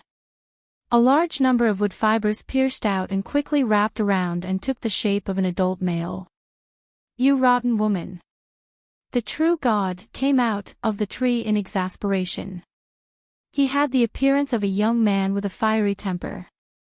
He was tall and strong, but when the dense wood fibers were molded, they formed a large number of patterns. Occasionally, natural spots would appear on the surface, giving people a feeling that he was almost old and inhuman. After this person appeared, he only needed to extend his hand to smash Mola's head. However, the latter did not care about this at all. He continued to lean against the tree trunk and squinted his eyes. He was a typical, catching up on sleep after a night of wild indulgence. He only muttered between his lips and teeth. "Do you look more like a tree or a person now? If it's the former, I won't say anything. If it's the latter, then treat this elbow as my congratulations to you." His voice gradually faded away. The true God lowered his head and stared at Mola using a human's method. For a few seconds, he did not speak. The Pope turned another page and spoke leisurely. "You can't really be treating her as a rotten animal, right? Who doesn't love fresh ingredients?" The true God cast a sidelong glance at his father.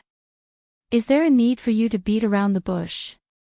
You can't really be treating her as sleeping, can you?" Mola's eyes were still closed, but he suddenly interrupted. "Speaking of which, I wanted to ask you a long time ago." The true God turned his head around again. "What?" "It's none of your business. I'm asking about that father of yours." Mola's eyes were still closed as he muttered in a low voice. "I wanted to ask, did you really treat her as a foolish son and raise her?" The Pope did not reply again. However, this time, he raised his head.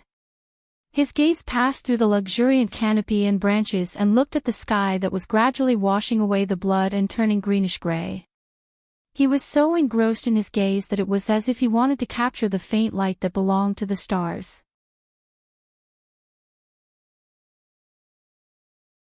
Chapter 1093. In low Earth orbit about 400 kilometers above the Earth's surface, the Jade Dragon was silently operating. As the platform of the old Magic Cloud class internal defense circle, Jade Dragon had been operating in the low Earth orbit for more than 30 years since it was put into service, and it had the experience of firing at landlords many times. Its overall structure couldn't be said to be excellent. In the non-breaking energy-saving state, even if only the life support system and observation system maintained operation, there would still be a considerable degree of mechanical noise. Once a few more modules were opened, the treatment of "leaning against the wall is like a massage bed" was not a lie. At this moment, when the ship's adjutant Claire held onto the handhold on the bulkhead, he felt like he was holding a massage stick. However, he still relied on his 10 years of practical experience in the aerospace army to skillfully use the handhold. With just one push, he easily passed through the nearly 20-meter-long passage. Originally, he could have also calculated the opening time of the automatic sensing door, but the door of the command cabin turned out to be an antique that required a password to enter, so there was nothing he could do. Even if he opened the password-protected door, he still entered the so-called bridge without a hitch. This was the most spacious place in the entire ship. It was close to the height of a 2-story building, and it had an excellent hollow structure. There were fixed positions arranged in a spiral pattern on the inner wall, and there was also a luxurious one-piece projection tactical sand table that made proper use of the hollow structure. In Claire's opinion, this was the most eye-catching design among such antiques. No wonder the officers and soldiers, who were basically suffering from mild, moderate, or severe claustrophobia, were trying their best to fight for the duty in the command cabin so that they could avoid staying in the capsule-style dormitories or the so-called 360-degree starry sky view gyms that were like fish tanks. Of course, they wouldn't be on duty. Wouldn't it be fun to play a few luxurious AR battles with the tactical sand table? But today, when Claire came in, no one was playing games, and the tactical sand table was not even opened. About 1/3 of the seats in the command room were occupied. It seemed that they were also doing something important, and the indicator lights flickered. Claire glanced at it as if the main engine was heating up. "Good day, Commander." Claire retracted her gaze and floated to the command seat. She entered her seat and greeted Major Chao Kai, who was seated beside her. Chao Kai and Claire were both in the prime of their lives. In contrast, Claire looked slightly older, largely because of his prematurely thinning hair. However, in this weightless environment, Chao Kai's overly casual sitting posture made him look lazy and lethargic. In the face of Claire's greeting, Major Chao Kai seemed to be a bit distracted. After 2 seconds, he replied, "Is it daytime in Bus City?" "It's going to be nightfall soon in Band City." Band City. Claire was stunned. Although he was greeting in the time of his hometown, Bus City, Major Chao Kai should be from Bus City. Fortunately, he looked at the operating chart of the platform and quickly understood. According to the trajectory of the airship, they would arrive in the sky above Band City in about a few minutes. If the officer was willing to chat, the adjutant would certainly accompany him. "I haven't been to Band City yet. I heard that the ruins at the bottom of the lake there are very spectacular. It's a holy land for diving enthusiasts." "That's Beishan Lake." Major Chao Kai's words were a bit erratic, as if there was a bit of emotion in them. His fingers unconsciously fiddled with a crystal ball that was slightly larger than a fist floating and rolling on his fingertips. In fact, it was a fully sealed fish tank with a mini octopus sealed inside. It was a strange, translucent species. Claire's gaze drifted in that direction. As far as he knew, this was transported in the name of scientific research and fell into Major Chao Kai's hands with borrowing procedures. In the end, it became a pet. Strictly speaking, dozens of people in the scientific research, logistics, and command system could suffer together, but who would care? The Magic Cloud class was an old-fashioned airship platform. Its most glorious days had already passed. Back then, they were used as space artillery platforms to bombard the nests of mutants from afar and clean up the tyrannical mutants in the atmosphere. They had made an immortal contribution to the construction of the human defense system in the era of mutation. But now, compared to the younger generation that could freely sail in the solar system, they were indeed old and could only exist as training ships and retirement ships. The Jade Dragon was especially unfortunate. Because it had to take care of research projects that could be used for both military and civilian purposes, it even lost the qualifications to train new recruits. Now, all that was left here were all floating personnel who had been transferred over according to procedures. They had enough seniority and were ready to be promoted or retired. His commanding officer, Major Chao Kai, was an unlucky guy who was about to retire when he was in the prime of his life. Only God knew why. In such an environment, no one would care about such a small detail. In fact, in space life, where birds were no longer used to the outside world, anything new and interesting would be pleasing to the eye. Even Claire himself was a bit moved by the little thing that had survived in the sealed fish tank. He was already thinking that after Major Chao Kai got tired of it, maybe he could borrow it and play with it for a few days. Of course, he couldn't do it now. In fact, as an adjutant, he had only been transferred here for a few days and wasn't close enough to Major Chao Kai and his old subordinates. For example, right now, he hesitated for a moment before deciding to make a small joke to close the distance. If it's Sakura City. Sir should have a special memory there, right? Very special. The corner of Chao Kai's mouth twitched, then he took the initiative to change the topic. You're not on duty right now. What's the matter? Claire shrugged. It's just a little sensitive to the idle jitter. Are we going to apply the brakes? Yes, the altitude of the platform's orbit is currently 392 kilometers. The research institute hopes to raise it to more than 428 kilometers to optimize the observation angle. The ground process has been completed. The words of the sugar daddy were indeed useful. Of course, Claire didn't say this out loud. After all, the sugar daddy who paid for 75% of the platform's operating costs had the right to be respected. Claire didn't take this seriously. For the aerospace army, it was already the interstellar era. This kind of old platform was nothing compared to those ships that cruised freely in the solar system. A simple maneuver of a few hundred to 1,000 kilometers was nothing. Do you need me to do anything? It's not like you're on duty. What can I do? Major Chow Kai said casually. Claire was a little embarrassed. She could only explain in her heart that this was probably a sign that the relationship between the two sides was closer. Fortunately, Major Chow Kai had a follow-up. Since you said this, just in time. Help me supervise them to do the overall heat engine test. In addition to the engine, the other systems also have to be temporarily awakened. Clarify the status, and form a report with the test results. This is probably the last document I'll sign in the military. Claire really didn't know how to respond. She could only reply, "Yes, sir." At this moment, the sergeant in the opposite seat reported, "The main cannon power test has been completed. Do you want to continue charging?" Claire was shocked. Main cannon. Chapter 1094. The main cannon of the Jade Dragon wasn't actually a cannon at all. The Magic Cloud-class internal defense ship platform was known as a space-based weapon platform. In fact, it was limited by the conditions of the past. It was only equipped with two types of weapons according to its two main functions. One was an electromagnetic railgun used to lock onto the troublesome mutants that cruised in the upper and middle layers of the atmosphere. It had astonishing single-target killing efficiency.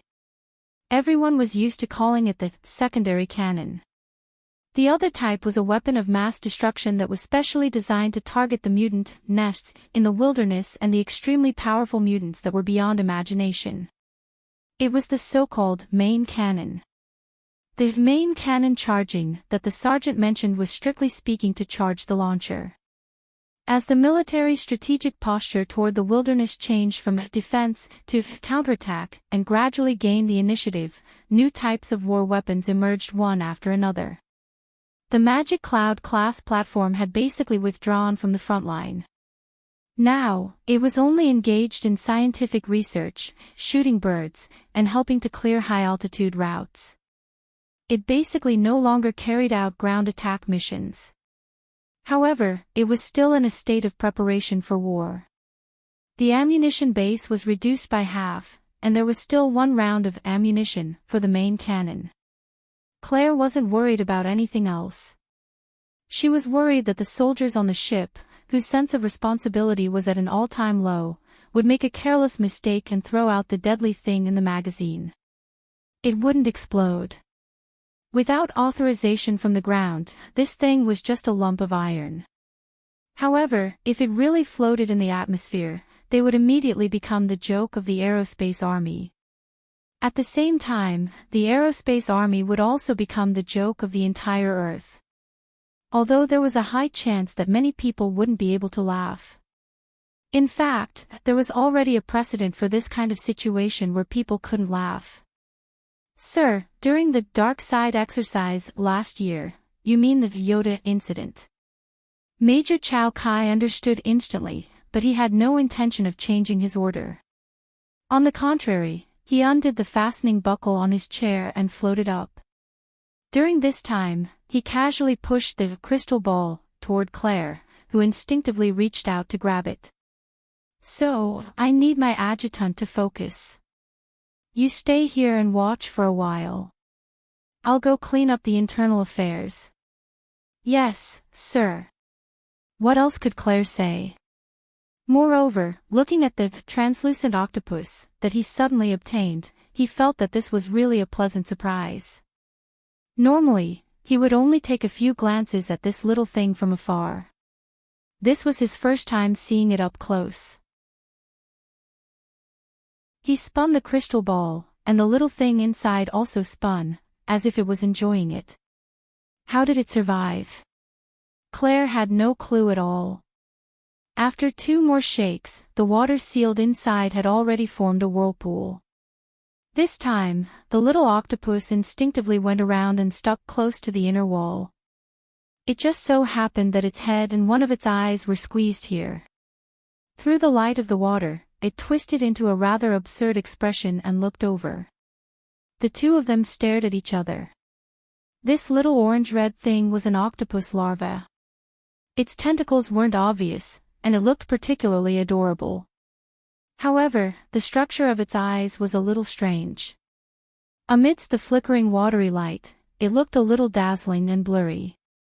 If one looked at it for a long time, they would feel a little dizzy. Interesting. Claire was even more determined to ask Major Chow Kai for it. This time, she wasn't just playing with it. She was going to ask for the exact same one. After all, Claire had an above-average sense of responsibility. She diverted her attention and quickly returned to business. After all, he was different from Major Chow Kai. He was a transient personnel, not a retired personnel. He had accumulated enough seniority as an adjutant, and there was still a bright future waiting for him.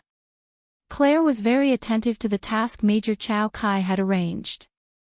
He unconsciously played with the crystal ball while opening the tactical sand table. The large projection space that was transparent from top to bottom showed the monitoring diagram of the entire ship. He focused on the system module related to the main cannon. After confirming that there were no abnormalities, he let out a sigh and continued to check the other modules. Speaking of which, Major Chow Kai's suggestion of heat engine testing was quite necessary. There hadn't been any combat missions in the past 2 years. With just the lightweight operation of the auxiliary cannon, some problems couldn't be discovered. For example, the research institute that was under their jurisdiction had actually secretly changed the backup information circuit. They should have stolen a part of the computing power of the platform. This was King's serious problem, all right. What was Myra, the chief mechanic, doing? If Claire was the chief officer, he would have immediately scolded Myra, but he wasn't, so he could only write it down first and report it to Chow Kai later. Also, hey, number 3. Claire directly reminded that lock-on operation is redundant. The tactical sand table faithfully reflected the operating status of each system module. It also pushed some highly sensitive changes to the core work area. Claire glanced at the map of the target area displayed on the sand table and half-jokingly reminded, if you really want to bomb Ban City, the location is also off. It's the North Mountain Lake area. The tactical nuclear bomb in the magazine only has a yield of 50,000 tons. It can't even cover the surface of the lake, number 3. The person who answered Claire was the silent back of the number 3 non-commissioned officer. The silence lasted for at least 5 seconds, and from the second, Claire felt that something was wrong. In fact, during this time, other than the non-commissioned officer operating the main cannon in the opposite position, the one who had previously reported that the main cannon was energized, the other people had remained silent and didn't make any movements. It had been like this since he entered the command cabin. As for the one in number 3, even though he was scolded in the face, he didn't make the slightest sound. No. Claire reached for the electric beam gun at his waist. He didn't want to do anything. He still didn't understand what was going on. This action was just an instinctive reaction. But halfway through his hand, he realized that he was still holding the crystal ball in his hand, so he was stunned. It was also at this moment that his palm inexplicably felt cold, as if something cold and sticky had penetrated the outer wall of the crystal ball and made contact with him. Claire was startled and instinctively swung her hand, but she had only swung it halfway when a strong numbness spread from her palm to her entire palm, then to her wrist, elbow joints, and then like an electric shock, it instantly spread to her whole body. Ugh! Claire uttered a meaningless syllable and froze in his own seat. The fixed buckle locked his body, allowing him to maintain his previous sitting posture. There was no difference between him and the silent people in the seats. In the weightless environment, the crystal ball floated from his numb palm. The mini octopus swam inside as if it was controlling everything. Claire really suspected that the paralyzing toxin that was raging in his body was the masterpiece of the mini octopus. If that was the case, the door of the command cabin opened again, and Major Chow Kai, who had gone to clean up previously, came back in. The Supreme Commander of the Jade Dragon turned a blind eye to the scene in front of him, as if this was the norm on the ship. He didn't go to retrieve the floating crystal ball either. Instead, he returned to the command seat and began a series of operations. Claire, whose neck was stiff, didn't even have the strength to turn his head. He couldn't see the situation above his side and could only hear the continuous short prompts. On the tactical sand table, the light and shadow changed. The previously prominent target became clearer and clearer, and round after round of operations were carried out around it. Crazy, crazy. Claire's already somewhat numb throat made a vague sound. At this time, even if he was a fool, he could guess what Chow Kai wanted to do. A surge of blood rushed up his throat, making him roar, "Sir! Chow Kai! Is your brain eaten by bugs?" Claire didn't know why Chow Kai did this, and why he did such a meaningless stupid thing. "You're joking, right? Without authorization from the ground, even if you forcibly put a nuclear bomb on the launcher, it will only be a lump of iron. At most, it will explode in the thermosphere. Apart from a little bit of nuclear pollution, what else can you do?" Chow Kai didn't say anything and continued the corresponding operations. Claire looked at the various commands and authorization interfaces on the tactical sand table, and his eyelids twitched violently. He really couldn't understand it. Under normal circumstances, it would require 7 to 8 people to work together. How could Chow Kai, a single person, including the obviously problematic operator of the main cannon, be able to move it with just 2 people, and at such a high speed? Moreover, at least 2 links that needed to be reported to the ground were inexplicably skipped. All the authorization locks and security doors were useless. There are also accomplices on the ground. Or is Chow Kai himself a super hacker who has hidden his strength? Thousands of thoughts and thousands of doubts finally turned into one sentence: why? After saying this, Claire's mind became clearer.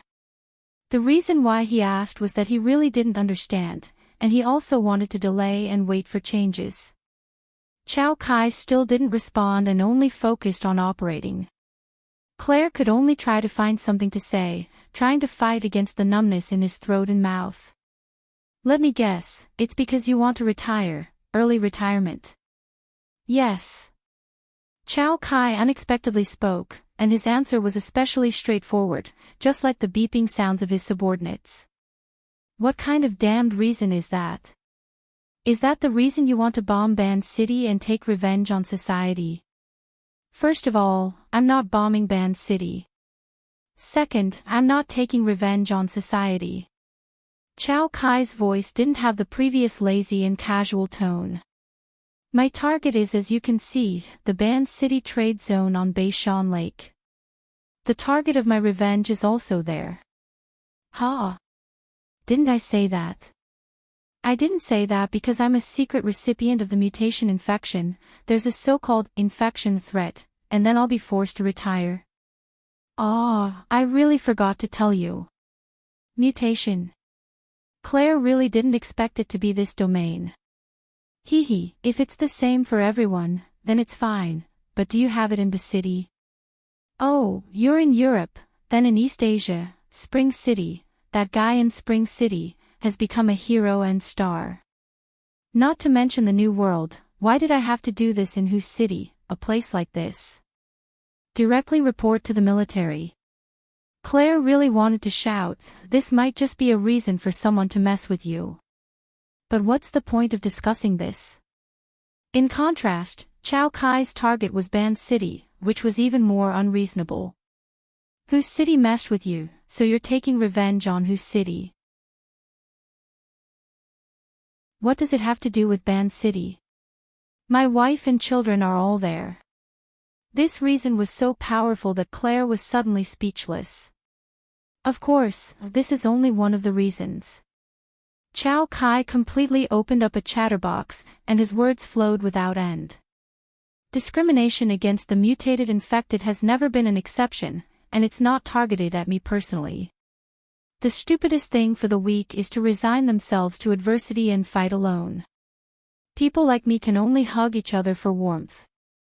So this time, I'm doing this for myself, but also not for myself. I'm also doing this for those like me, because of a so-called mutation infection, and they're labeled and thrown into the laboratory at any time to be squeezed out of their blood, sweat, and tears. What **T logic? Isn't that so? The trade zone in Ban City is indeed **T. How many vagrants and mutated infected people are squeezed in every year? Claire was so angry that she laughed. You idiot, even if this is the case, with this cannon, the laboratory can be rebuilt, the researchers can be recruited, and the data can be backed up. The tens of thousands of vagrants and mutated infected people who are still alive over there will all be finished. Yes, that's right. I'm using this method to help them get rid of the impurity and pain of the mutation. Claire was stunned, and finally realized the extremely absurd point. Even you are discriminating against yourself, I don't deny it. Chao Kai's tone was very calm. Some people are intoxicated by the ugly power and existence of the mutation, but we are not. Our church pursues the divine kingdom that is constructed together with the power of the soul. We want to use the torrent of holy light in the divine kingdom to cleanse the mutated superfluous and malignant tumors of matter. Cult. Whatever you think. The Soul Church. Claire's thoughts went one step deeper. The military had to screen and report the churches on the list of illegal religions, and constructing the divine kingdom of the soul together was the symbolic doctrine of the Soul Church. This was also one of the most active illegal churches recently. Chao Kai tacitly agreed. Hee hee. Claire only had the strength left to laugh bitterly. The military intelligence and the investigation department must be eating **T. You want such a lunatic who believes in a cult to be the commander of a ship.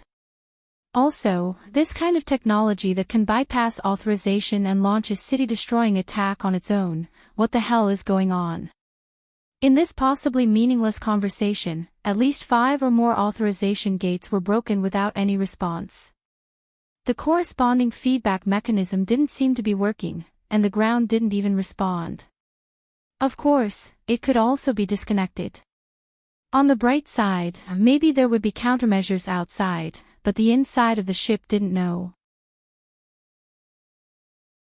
By the time they found out, they should have already been smashed into pieces by space-based weapons. As for the bad side, when Ban City turned into a sea of fire, the ground would wake up, and then this side would be smashed into pieces by space-based weapons. They were all pieces, and there seemed to be no difference. As this thought flashed through his mind, Claire's body became more and more numb. He couldn't help but think that maybe he would directly die in the poisonous kiss of that octopus. He turned his gaze with difficulty. The thing that used to be cute, but now only felt terrifying, floated in the light and shadow of the tactical sand table. It happened to be near Ban City, like a demon seal. Stuck on it, it marked death. You're tuning into the Journey of the Soul YouTube channel. Don't forget to subscribe and join us on this journey to catch the most captivating stories.